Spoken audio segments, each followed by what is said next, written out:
오늘 우리에게 주신 하나님의 말씀은 사도행전 3장 1절부터 10절 말씀입니다. 사도행전 3장 1절부터 10절 말씀입니다. 저와 한 목소리로 함께 읽도록 하겠습니다. 제9시 기도 시간에 베드로와 요한이 성전에 올라갈새 나면서 못 걷게 된 이를 사람들이 메고 오니 이는 성전에 들어가는 사람들에게 구걸하기 위하여 날마다 미문이라는 성전문에 두는 자라. 그가 베드로와 요한이 성전에 들어가려 함을 보고 구걸하거늘 베드로가 요한과 더불어 주목하여 이르되 우리를 보라 하니 그가 그들에게서 무엇을 얻을까 하여 바라보거늘 베드로가 이르되 은과 금은 내게 없거니와 내게 있는 이것을 내게 주노니 나사렛 예수 그리스도의 이름으로 일어나 걸으라 하고 오른손을 잡아 일으키니 발과 발목이 곧 힘을 얻고 뛰어 서서 걸으며 그들과 함께 성전으로 들어가면서 걷기도 하고 뛰기도 하며 하나님을 찬송하니 모든 백성이 그 걷는 것과 하나님을 찬송함을 보고 그가 본래 성전 미문에 앉아 구걸하던 사람인 줄 알고 그에게 일어난 일로 인하여 심히 놀랍게 여기며 놀라니라. 아멘. 할렐루야.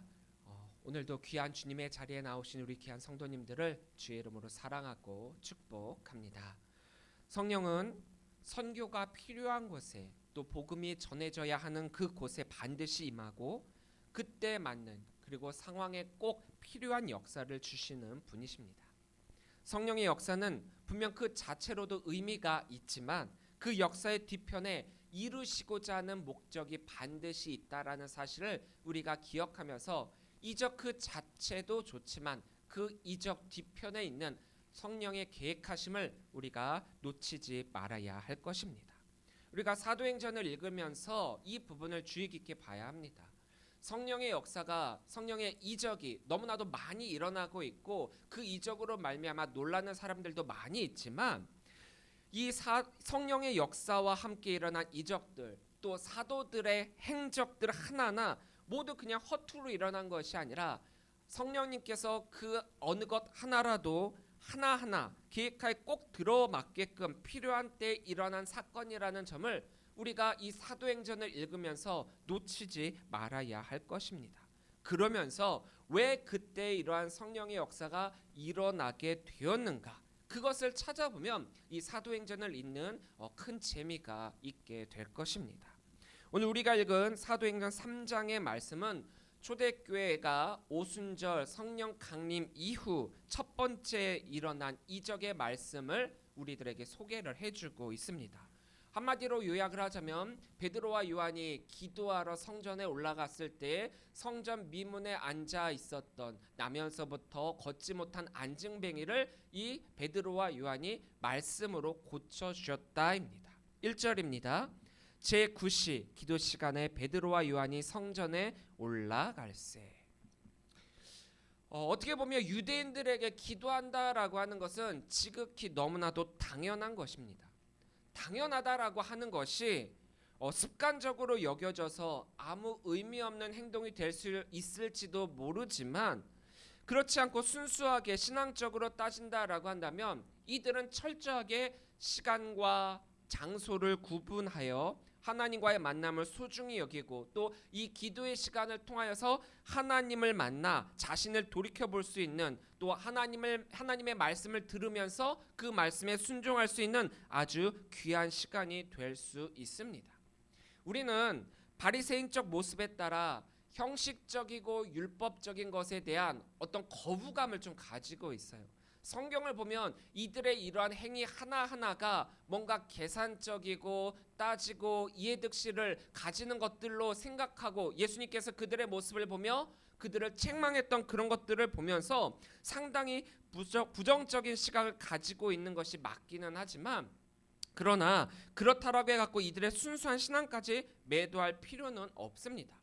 예수님이 이들의 모습을 책망할 때에 그들의 율법의 지킴 기도의 행위 그것 자체를 책망하신 것이 아니라 그것들을 행하던 그들의 마음가짐과 신앙 상태, 또 누군가에게 끼칠 영향력에 대한 계산적인 행위, 그런 것들을 책망을 하셨다라는 거예요. 구약을 보면 다윗과 다니엘이 하루에 3번 규칙적으로 하나님께 기도를 했다라고 하는 말씀이 여러 곳에서 나오고 있습니다. 다윗의 시편을 보면 그가 기도하는 사람이었다라는 것을 우리가 발견할 수 있고요.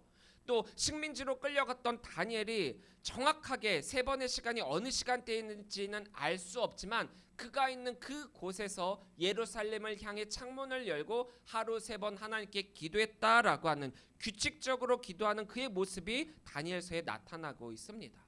그의 이러한 모습은 하나님께 기도함을 통하여 자신의 목숨이 위험할 수도 있는 그런 극박한 상황 가운데서도 끝까지 자신의 신앙과 믿음을 지키기 위해 하나님과의 교제를 포기하지 않았던 그의 모습을 발견한다라고 한다면, 굳이 우리가 규칙적으로 하는 것, 어떻게 보면은 너무나도 습관적이고 또 남들이 볼 때는 형식적이다라고 여길지 모르는 이러한 모습들 하나하나까지도 그들의 이 신앙을 우리가 매도할 필요는 없다라는 거예요.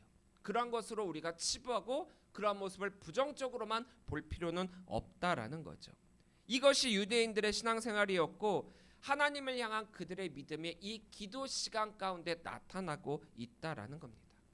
신약으로 넘어와서도 이들의 모습은 그대로 답습을 하고 이러한 모습대로의 습관대로 그들은 기도를 하고 있어요. 하루 3번 기도의 시간을 가지고 있는데, 일반적으로 성경에서 우리들에게 가르쳐주고 있는 유대인들의 기도 시간은 제3시, 그러니까 오전 9시, 제6시 12시, 제9시 오후 3시로 알려져 있습니다.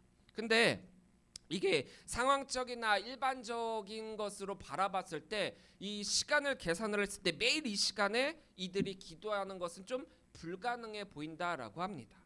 역사학자 요세푸스에 의하면은 공식적으로 하루에 3번 기도하는 것은 맞는데 이른 아침에 한 번, 9시, 즉 우리가 알고 있는 오후 3시, 이때쯤에 사람들이 가장 기도를 많이 하러 가는 이 시간, 기도를 드리는 순서가 있기 때문에 사람들이 가장 많이 모였고 또 마지막 한 번은 해질 황혼 무렵에 또 한 번의 기도 시간을 가졌다라고 합니다. 이렇게 3번의 기도 시간을 유대인들이 가졌고요. 현대로 넘어와 갖고 경건한 유대인들은 오늘날에 와서는 아침에 동이 들 때, 정오에 한 번, 해가 질 때 이렇게 3번 기도를 한다라고 합니다. 우리의 모습과 좀 비슷하긴 하죠. 우리가 아침에 일어나서 기도하고 점심 때 기도하고 자기 전에 기도하고 이런 우리의 기도의 모습과 약간 비슷하기는 하는데, 이들이 이렇게 기도의 시간을 갖는 것은 뭐 안 하면 안 된다라고 하는 그런 불이익을 갖게 되는 구속력 있는 율법 규례는 아니었고 하나의 종교적 관습이었습니다. 그러니까 해도 누군가가 이것을 칭찬을 하고 안 하면 이것에 대해서 벌을 준다? 이것은 아니었다라는 거예요. 그래서 그들은 이렇게 기도의 시간을 하루 최저 3번 이렇게 가졌고 많이 한다면 5번까지 이렇게 하루에 규칙적으로 기도 생활을 했다라고 하는 것이 이들의 신앙생활이었습니다. 이것만 보더라도 우리가 이들을 향해서 손가락질할 수 없다라는 거예요. 이게 형식적이었고 습관적이었다라고 하더라도 여러분들이라면 이것을 할 수 있겠습니까? 아니라는 거예요. 이들이 이러한 마음을 먹고 할 수 있다라고 하는 것은 잘 살펴보면 굉장히 열심이었다라는 겁니다. 그 삶 가운데서 이 기도하는 이 생활에 너무나도 열심이었다라는 거죠. 신앙인들이 모여서 오순절날 마가의 다락방에서 기도에 힘썼더니 그곳에 성령께서 임재하셨습니다. 성령과 함께한 제자들이 말씀을 선포하고 또 그 말씀을 들은 많은 이들이 기도에 힘썼을 때 그 수가 날마다 부흥했습니다. 우리나라의 이 기독교의 부흥기는 7, 80년대라고 하죠. 이때는요 정말 기도하는 분들이 너무나도 많았습니다. 매일매일 기도를 집에서도 하고 교회 가서도 하고 새벽 예배 끊이지 않고 하고 많은 이들의 기도가 있었기 때문에 기독교가 부흥을 할 수 있게 되었었죠. 기도할 때 성령이 함께 하셨고 성령이 함께 하셨을 때 부흥은 저절로 일어났습니다. 제가 어렸을 적 아직도 기억나는 교회 표어가 있어요. 이건 아마도 교회들마다의 공통적인 표어였을 것 같아요. 지금도 들으면 아 그거라고 할 수 있는 표어인데요. 모이면 기도하고 흩어지면 전도하자. 이게 대부분의 교회의 공통 표어였습니다. 모이면은 무조건 기도했다라고 하는 거예요. 기도가 이들의 모임의 중심이었고 핵심이었다라는 거죠. 근데 요즘은 모이면 기도가 아니라 모이면 교제하죠. 모여 교제하는 거 좋습니다. 필요 없다가 아니에요. 하지만 모임의 가장 기본적인 주는 기도가 되어야 한다라는 것입니다. 이것이 믿는 자들의 본분이요 신앙이기 때문입니다. 오늘 본문에서 베드로와 요한은 때에 맞춰 기도하러 성전에 올라가고 있다라고 합니다. 베드로와 요한은 어떤 사람들입니까? 예수님께서 가장 아끼는 제자들 중에 탑입니다. 베드로는 예수님의 수제자라고 하는 타이틀을 가지고 있고, 요한은 예수님의 사랑하는 제자라고 하는 타이틀을 가지고 있는 사람입니다. 두 사람 다 예수님을 만나기 전에 물고기를 잡는 어부였다라고 하는 공통점이 있고요. 예수님의 부름에 의해 예수님께서 그들을 불러 그들이 사도가 되었습니다. 예수님 가장 가까이서 많은 것들을 배우고 예수님께 인정도 받았고 사랑도 받았던 그런 그들입니다. 하지만 이 둘은 성격이 좀 참 반대였어요. 베드로는 우리가 잘 알다시피 성격이 급하고 열정적이었다라고 한다면은 요한은 차분하고 조용했기 때문에 어떻게 보면 이 두 사람은 어울릴 것 같지 않은 두 사람이지만 성경을 보면 베드로와 요한이 함께하며 초대교회의 중요한 역할을 감당했다라고 하는 것을 발견할 수 있습니다. 자, 이런 이들입니다. 초대교회의 가장 핵심인 이들입니다. 이들이 이제 제9시의 성전을 향해 올라가고 있습니다. 물론 습관적이고 또 규칙적으로 이때에 따라 성전에 올라가 기도하는 많은 사람들도 또 있기 때문에 이들이 그곳에 올라간다라고 하는 그것이 어떻게 보면 특별함이 없어 보입니다. 하지만 여기에는 굉장히 특별함이 나오고 있습니다. 그들이 왜 제9시의 성전을 향해 올라가고 있는 것인가? 물론 그들의 신앙과 믿음 또 순결함을 위해 성전에 올라가서 기도하려고 하는 것은 분명히 맞아요. 하지만 칼빈이라고 하는 신학자는 이 부분에 대해서 이렇게 말을 하고 있습니다. 그럼에도 불구하고 그들이 그 시간대에 성전에 올라간 까닭은 무엇인가?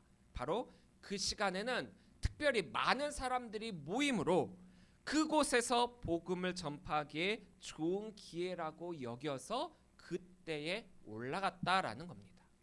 이들은 이제 성령의 충만함을 받고 있어요. 말씀을 전하는 것에 전하지 않으면 어찌할 수 없을 만큼의 뜨거움을 지닌 자들입니다. 그렇잖아요. 이왕 기도를 해야 한다라고 한다면 보다 효과적인 방법으로 기도하고 또 기도하는 것만으로 그치는 것이 아니라 기도하러 온 또 다른 사람들에게 좋은 영향력을 끼치는 거가 더 좋지 않겠습니까? 바로 이들이 이러한 마음으로 성전을 찾아 그렇게 성전을 찾아 기도하는 이들을 향해 복음을 전파하려고 했다라는 거예요. 그렇잖아요. 아무래도 성전을 찾아 기도하려고 하는 이들은 그래도 세상과 타협하지 않고 자신의 신령과 믿음으로 하나님만을 붙잡으려고 하나님과 교제하려고 이 자리에 온 믿음의 사람들이 많지 않았겠습니까? 물론 이들은 아직 예수 그리스도의 복음을 모르기 때문에 그들의 기도가 반쪽짜리 기도가 될 수밖에 없었어요. 그래서 베드로와 요한이 이들에게 진짜 기도가 무엇인지를 알려주고자 복음을 전하기 위하여 이때 왔다라는 겁니다. 물론 사람이 가장 많이 모이는 이때 온 사람들 중에는 불순한 마음을 가진 사람들도 있겠죠. 겉무늬의 기도를 하고 사람들에게 나를 자랑하려고 온 사람들도 분명히 있었을 겁니다. 누가복음 18장 10절에서 14절을 보면 예수님께서 한 바리새인과 세리의 기도를 보고 바리새인의 기도를 책망하신 적이 있습니다. 많은 사람들 앞에서 떳떳하게 자랑하듯 한 이 바리새인의 기도보다 죄인이요 또 사람들 앞에 나서지 못하며 가슴치며 간절히 기도한 이 세리의 기도를 비교를 하면서 자 과연 어떤 기도가 나에게 하나님에게 필요한 기도인가를 그 당시 말씀해 주시고 계십니다. 형식을 무시한다라는 게 아니에요. 형식도 분명히 필요하고 전통도 필요합니다. 우리 감리교도 이 신앙, 전통, 이성 이걸 굉장히 중요하게 여기고 있어요. 하지만 그것보다 더 중요한 것은 왜 그것을 하고 있는가입니다. 왜 그들은 조상들의 모습에 따라 규칙적으로 그리고 성전에서 기도를 하고 있는가? 사람들에게 보이기 위해서 규칙적으로 기도하는 게 아니라는 거죠. 우리 감리교는 메소디스트라고 웨슬리가 이 감리교를 창시했을 때 너무나도 규칙적이고 또 모범적인 행동을 하니까 사람들이 메소디스트, 규칙쟁이라고 하는 별명을 지어줬고 그것이 오늘날 감리교회라고 하는 이름으로 우리들에게 주어지게 되었습니다. 그만큼 사실 우리 감리교는 굉장히 규칙적인 생활 또 규칙적인 기도의 생활을 했던 사람들이라는 거예요. 사람들이 듣게 하기 위해 기도하는 게 아닙니다. 자신의 신앙을 자랑하기 위해 하는 것도 아닙니다. 이 기도를 통해서 나의 영성과 영적 성장 또 하나님과의 관계를 통해서 거룩함과 친밀함을 유지하기 위해서입니다. 한마디로 얘기하면 복음과 신앙을 위해서라는 거죠. 예수님 역시 그런 기도의 사람이었고 그랬기에 예수님의 가장 측근이었던 베드로와 요한 역시도 이런 기도의 사람으로서 이 기도의 시간을 굉장히 중요하게 여기며 그 기도의 시간을 또한 복음 전파의 기회로 삼고 있다라는 겁니다. 2절입니다. 나면서 못 걷게 된 이를 사람들이 메고 오니 이는 성전에 들어가는 사람들에게 구걸하기 위하여 날마다 미문이라는 성전문에 두는 자라. 자, 또 한 사람이 등장하게 되죠. 바로 성전 미문에서 구걸하고 있는 사람입니다. 자, 이 사람에 대해서 한번 좀 자세하게 살펴볼까요? 먼저 이 사람은 나면서 못 걷게 된 이라고 말을 하고 있습니다. 이걸 조금 바꿔서 얘기하면 태어나면서부터 걷는 것이라고는 경험해 본 적이 없는 걸을 수 없는 장애를 가진 이라는 것이죠. 뭐 걸어본 적이 없다라고 하는 것은 처음에는 나면서는 걸었는데 어떤 사고로 인해 가지고 걷지 못하는 안타까운 사건이 있었다 이게 아니라 아예 처음부터 걷는 게 뭔지도 모르는 그런 사람이라는 거죠. 이 말은 곧 유대교의 정결법에 따른다라고 하면 부정한 사람이에요. 율법이 정하는 바 안진뱅이는 제사장이 될 수 없다라고 했어요. 또 안진뱅이와 다리 젓는 사람은 감히 성전에 들어갈 수도 없다라고 했어요. 그렇게 그는 성전에 들어가지도 못한 채 성전 미문에 앉아서 성전에 들어가는 사람을 바라볼 수밖에 없었다라는 거예요. 단 한 발짝만 내디디면 성전 안으로 들어갈 수 있는데 그는 안진뱅이이기 때문에 들어갈 수 없는 부정한 사람이었다라는 거죠. 아이러니하게도 성전 미문에 가장 오랫동안 가장 많은 시간을 보내는 사람이지만 정작 성전에 들어갈 수 없는 너무나도 안타까운 사람이라는 거죠. 자, 그의 직업은 무엇인가? 그의 직업은 구걸하는 겁니다.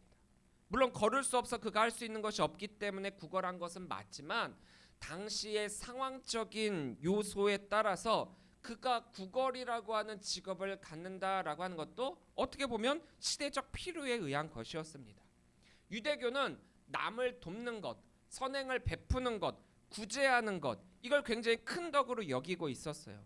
그렇기 때문에 성전에 올라와 기도하려고 오는 사람들 중 구걸하는 이에게 동전을 던져줌을 통하여서 하나님께는 상을 또 사람들에게는 인정함을 받는 것을 당연한 것으로 여기고 있었습니다. 그러니까 평소에는 뭐 아무것도 할 수 없는 그런 여건이 있었다라고 하더라도 기도하러 성전에 올라가는 그때만큼은 그래도 이러한 마음을 가지고 구걸하는 자들에게 선행을 베풀었다라는 거죠. 이러한 점 때문에 성전이나 정각 입구에는 구걸하는 사람들이 꽤나 많이 있었어요. 여기야말로 구걸하며 동정받기에는 가장 최적의 장소였기 때문입니다. 유대인들 역시 구제라고 하는 덕목 아래에서 이들에게 약간의 구제를 하고 내가 해야 될 거 해야 되니까 기도하러 온 김에 이것까지 덧붙여서 하게 된다라고 하면은 이거는 누이 좋고 매부 좋고이기 때문에 그래서 성전에서 또 이렇게 정각에서 구걸하는 이들을 바라보는 눈길이 뭐 그렇게 나쁘지만은 않았다라는 거예요. 거린들을 싫어하지 않았다라는 거죠. 물론 이 당시 사람들 역시 넉넉한 상황은 아니었기 때문에 부족한 그런 환경 가운데 타인에게 도움을 준다라고 하는 것이 결코 쉽지는 않았을 것입니다. 또 구걸하는 이들이 많이 있었다라고 했죠. 그래서 경쟁도 심했을 거예요. 그래서 그런 사람들에게 진짜 선의로서의 구제와 관심을 가진다라는 것은 쉽지가 않습니다. 자, 이 사람은 이제 지금 어디에 있습니까? 성전 미문에 앉아 있다라고 했어요. 미문, 아름다운 문이라는 뜻이죠. 보이는 화려함과 장엄함으로 인해 붙여진 이름입니다. 뭐 학자들마다 이 문이 어느 문이었는가라고 좀 분분해 갖고 정확하게 이 문이 미문이다라고 이야기할 수는 없지만 많은 사람들의 합의에 의해서 아마도 이 미문은 오늘날 우리가 황금문으로 말하고 있는 그 문이 아닐까라고 그렇게 생각을 하고 있습니다. 이 사람의 나이는 몇 살인가? 이제 뒤에 보면은 이 사람이 40세라고 하는 그 나이가 나오고 있어요. 이 말인즉 이 사람은 태어나서 오랫동안 자신의 힘으로 무언가를 해본 적도 없었고 오로지 구걸하는 것만이 이 사람이 살 길이고 또 이것을 너무나 당연하게 여기고 있었다라는 거죠. 40년이라는 시간 동안 구걸을 하다 보니까 사람들이 자신을 향해 구제하고 도와주는 그것이 어쩌면 너무나도 당연한 것으로 받아들이게 되고 선의에 감사하는 것이 아니라 그로 말미암아 사람들이 나에게 베푸는 그것은 너가 나를 도와줌으로 너는 선을 쌓는 거잖아. 너무나도 당연한 것으로 여기고 있었다라는 거죠. 심지어는 다른 사람들조차 이 사람의 이러한 행위를 그렇게 인정하고 있었다라고 하는 것 역시도 이 상황적인 모습이라는 겁니다. 이 사람은 불특정 다수에게 구걸을 하고 있었기 때문에 성전에 들어가고자 하는 이 베드로와 요한에게 요구한 이 구걸은 자신의 필요를 반드시 이들만이 채워줄 수 있을 것이다 라고 하는 바람으로 요구한 구함이라기보다는 모든 사람들에게 동일하게 뭐 주면은 좋고 안 주면 말고 이런 마인드로 베드로와 요한에게 구걸을 하고 있는 것입니다. 즉 베드로와 요한이 누구인지 몰랐고 또 누구인지 알았다라고 하더라도 그들에게 구할 수 있는 것이 그 특별함을 구할 수 있는 것이 있다라는 사실은 그들은 모른 채 일반적인 보통의 것을 구하고 있다라는 거죠.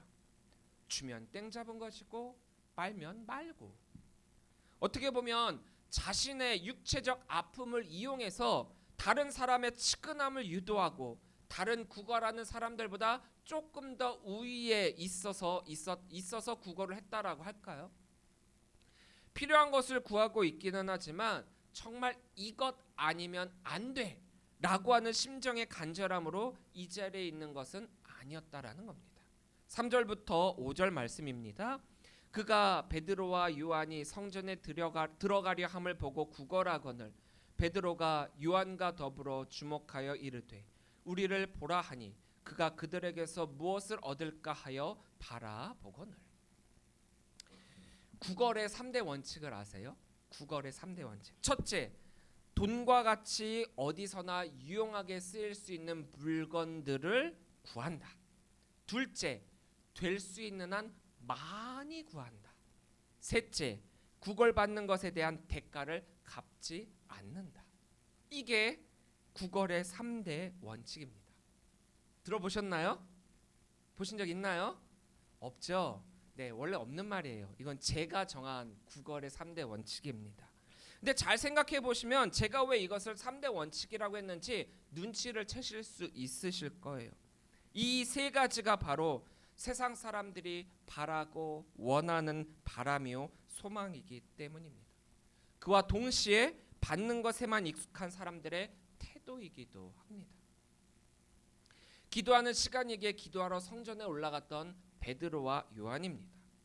베드로와 요한의 입장상 첫째, 하나님과 영적 교제를 나누기 위해서 자신들의 영적 회복을 위해서 자신들이 만난 성령님의 감동으로 인해서 내 신앙을 위해 이 성전을 왔다라는 거예요. 그러니까 성전을 규칙적으로 왔다라고 하는 이 말은 성전에 올라와 기도하러 오갈 때에 이런 사람들을 한두 번 본 게 아니라는 거죠. 그렇게 어쩌면 이 사람의 이러한 구걸이 이때만의 특별한 구걸이 아니었기 때문에 성전을 왔다 갔다 할 때마다 보던 광경이요 사람들이니까 뭐 관심도 갖지 않고 무시하며 지나쳤음직도 할 만한 그런 상황입니다. 하지만 성령과 함께했던 이들은 이 상황과 때가 그냥 지나쳐지는 순간이 아니었죠. 왜냐? 이들이 기도하러 성전에 올라간 것은 맞지만 그와 더불어서 중요한 두 번째, 바로 나의 영적 기도뿐만이 아니라 사람들이 많이 모여 있는 이 시간에 성전을 찾아 그 찾은 사람들에게 복음을 전하기 위해서 이 자리에 왔던 것이 아닙니까? 이것이 그들로 하여금 가던 발걸음을 멈추고 이 사람에게 집중하게 된 이유인 것입니다. 이 사람을 통해서 이 시간 많은 사람들이 이 성전에 온 그 상황 가운데 사람들에게 복음을 전하기 위해서입니다. 베드로와 요한의 관심은 자신들의 신앙을 위한 첫째도 중요했지만 복음 선포를 위한 둘째가 더 중요했습니다. 그렇게 이 복음을 선포하기 위해서 그럼 중요한 것이 무엇인가? 해야 할 것이 무엇인가? 저 사람의 필요를 채워주는 거죠. 저 사람의 필요는 무엇입니까? 사실 이 사람은 자기가 원하는 것은 돈이라는 거죠. 왜 베드로와 요한이 구걸하고 있는 이 사람이 자신들에게 구하고 있는 것이 무엇인지 몰랐겠습니까? 6절을 보면요, 이렇게 이야기를 하고 있죠. 베드로가 이르되 은과 금은 내게 없거니와 내게 있는 이것을 내게 주노니 나사렛 예수 그리스도의 이름으로 일어나 걸으라 하고, 이 구걸하는 이가 스스로가 가장 필요로 하고 있는 것이 무엇인지 이미 알고 있었다라는 거예요. 그런데 그들이 매일의 때를 채울 수 있는 일용할 양식을 구하고 이 세상에서 무엇이든지 할 수 있는 그런 돈과 또 물질을 구하고 있는데, 은과 금이 없다라고 표현한 것만 보더라도 이 사람이 자기가 원하고 있는 것이 무엇이다라고 하는 것을 베드로가 알고 있었는데, 베드로와 요한은 이 성전에 온 목적 자체가 단순한 구제를 위한 것이 아니었기 때문에, 불쌍한 사람을 돕는 것이 아니었기에 성령이 충만한 이들이 이 사람을 보자마자 자신들이 무엇을 해야 할지 알 수 있었던 것입니다. 그렇구나, 이 사람을 통하여 성령님께서 하시고자 하는 역사가 일어나겠구나. 우리는 이 세상을 살면서 하물며 신앙생활을 하면서조차도 나는 최선을 다하고 있고 최선의 것을 구하고 있고 최선의 필요가 반드시 나에게 있어야 한다라고 생각을 하고 있습니다. 그리고 그에 합당한 결과물을 내기 위해서 사실 노력도 열심히 하고 최선도 다하고 있죠. 하지만 답은 우리가 내려서는 안 돼요. 나에게 필요한 것은 이것이다, 이러한 답을 우리가 내려서는 안 된다라는 거죠. 이 사람은 물질을 구하고 돈을 구하고 명예를 구하고 자기가 이 세상에서 최고가 될 수 있는 것을 구하고 있지만, 모든 질문에 합당한 답은 오직 성령을 통해서만 가능하다라는 거예요. 이 사람은 은과 금을 구하고 있지만 정말 이 사람이 필요한 것은 은과 금이 아니라 다른 것이었기에 베드로와 요한은 이 사람을 향해 이렇게 이야기하고 있지 않습니까? 은과 금은 내게 없거니와 내게 있는 이것을 내게 주노니 나사렛 예수 그리스도의 이름으로 일어나 걸으라 하고. 만약 베드로와 요한이 성령의 충만한 상태가 아니었다라고 한다면, 성령을 받지 않은 채로 이 성전에 올라갔다라고 한다면, 평상시와 똑같이 이러한 사람들, 특히 이 사람을 보고 그냥 지나쳤거나 일반 사람들과 똑같이 자신이 가지고 있는 물질의 일부를 사용해서 구제했을지도 모릅니다. 하지만 성령 충만했던 이들은 이 사람이 진짜 필요한 것이 무엇인지를 알았기 때문에 그리고 이 상황과 조건에서 가장 최선의 방법은 구걸하는 일을 돕는 것이 아니라 진짜 복음을 이 자리에서 선포하는 것이었다라는 걸 알았기 때문에 바로 이 성령의 역사를 이곳에서 임하게 만드는 것입니다. 가장 필요했던 것, 이 안진뱅이가 일어서는 이적이 일어나는 겁니다. 왜요? 이 이적을 통해 사람들은 진짜 복음을 알게 될 것이기 때문입니다. 이 이적이 진짜 필요한 이에게와 또 더불어 복음에 대한 많은 이들의 관심과 집중을 받게 될 테니 말입니다. 이 안진뱅이가 필요한 건 돈이죠. 마찬가지로 세상 사람들도 돈과 물질과 명예와 능력을 요구하고 구하고 그것을 소망하고 있습니다. 그들이 원한 것은 예수 그리스도의 복음이 아닐 수 있습니다. 하지만 그들에게 정말 필요한 것은 예수 그리스도의 복음입니다. 사건도 중요합니다. 이적도 중요해요. 하지만 여기서 더 중요한 것은 이것 자체가 목적이 아니라 그것으로 인해 사람들이 하나님의 말씀에 귀를 기울이게 되었고 그분께 영광을 돌리게 되었다라는 거예요. 오늘 본문에서는 이들의 반응은 그냥 신비롭다, 놀랍다 이 정도뿐이긴 하지만 이제 다음 주에 우리가 설교를 계속해서 이어가게 되면은 이들은 이것을 통하여 복음이 무엇인지를 깨닫게 됩니다. 우리는 복음을 잃어버려서는 안 돼요. 교회가 복음을 전함에 있어서 도리어 복음이 방해가 되니까 복음을 제쳐두는 일들이 너무나도 많이 있는데 만약 복음을 제쳐두고 있는 교회다라고 한다면 교회의 존재 의의가 어디에 있겠습니까? 예수 그리스도와 십자가를 뺀 채 구원을 말하는 것과 뭐가 다르겠습니까? 예수 그리스도의 복음이 안진뱅이 한 사람을 살렸고 또 많은 사람을 살립니다. 안진뱅이이기 때문에 성전에 들어갈 수 없었던 그런데 그러한 이가 예수 그리스도의 이름으로 고침을 받고 드디어 성전에 들어갈 수 있게 되었다라고 하는 것은 세상 사람들에게 진짜 필요한 것이 무엇인가를 분명하게 보여주는 이적입니다. 성전 문에서 구걸하는 것이 아니라 성전에 들어가서 진짜 복음이 무엇인지를 깨닫게 되는 것입니다. 이적도 능력이지만 복음이 더 능력입니다. 이적도 할렐루야지만 복음은 진짜 할렐루야입니다. 복음을 전하는 자가 잊지 말아야 할 것이 바로 이것입니다. 이적에 집중하지 말고 예수 그리스도의 복음에 집중하여 그 복음을 전해야 된다라는 거예요. 많은 이들은 이적에 집중하죠. 근데 그거 아세요? 많은 사람들은 세상의 표적과 이적을 구하고 있지만 예수님께서 그걸 안 보여주신 게 아니잖아요. 이 세상에 그게 없는 게 아니잖아요. 하지만 그것을 경험하고 본 이들이 그것으로 말미암아 복음을 받아들이느냐? 그것이 핵심이냐? 아니라는 거예요. 이적은요 부수적인 겁니다. 복음을 받아들일 수 있는 쉬운 방법으로 또 쉽게 설명하는 방법으로 이적이 주어진 거지 이적 그 자체가 목적이 되어서는 안 된다라는 거죠. 이것이 사람을 살리고 세상을 살리고 이 지경을 그리스도의 향기로 가득하게 만드는 것입니다. 알지 못해 자신의 진짜 필요를 제대로 구하지 못한 이에게 우리는 복음을 전할 수 있어야 돼요. 그들 스스로는 예수 그리스도의 복음을 원하지 않을 수 있습니다. 하지만 그들에게 진짜 필요한 게 바로 예수 그리스도의 복음이라는 거예요. 그것이 사람을 살리는 것이지 그가 필요하다라고 하는 것을 채우는 그것으로는 부족하고 반쪽에 채움받게 되지 못하는 거예요. 세상은 돈과 물질을 구하더라도 성령 충만한 우리는 복음을 전해야 합니다. 그것이 우리의 사명이자 성령이 원하시는 사역이요 또한 예수님께서 하신 세상을 구하는 것입니다. 세상이 원하는 것이 아닌 우리가 가진 진짜 능력 복음만을 전합시다.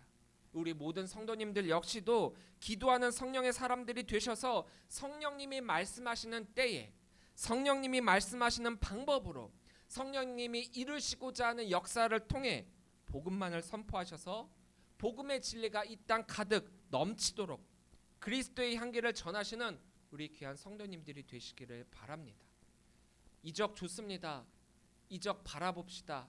하지만 더 중요한 것은 이적을 통한 복음임을 우리가 기억하며 오늘 이 한 사람 안진뱅이를 고쳤다라고 하는 이 사건이 중요한 게 아니라 그 고친 자 그 앞에 나사렛 예수 그리스도의 이름으로라고 하는 복음이 담겨져 있다라는 사실을 깨달으며 예수님의 이름을 이 세상에 널리 전하는 우리 귀한 언약교회와 성도님들이 되시기를 주의 이름으로 간절히 축원합니다. 기도하시겠습니다.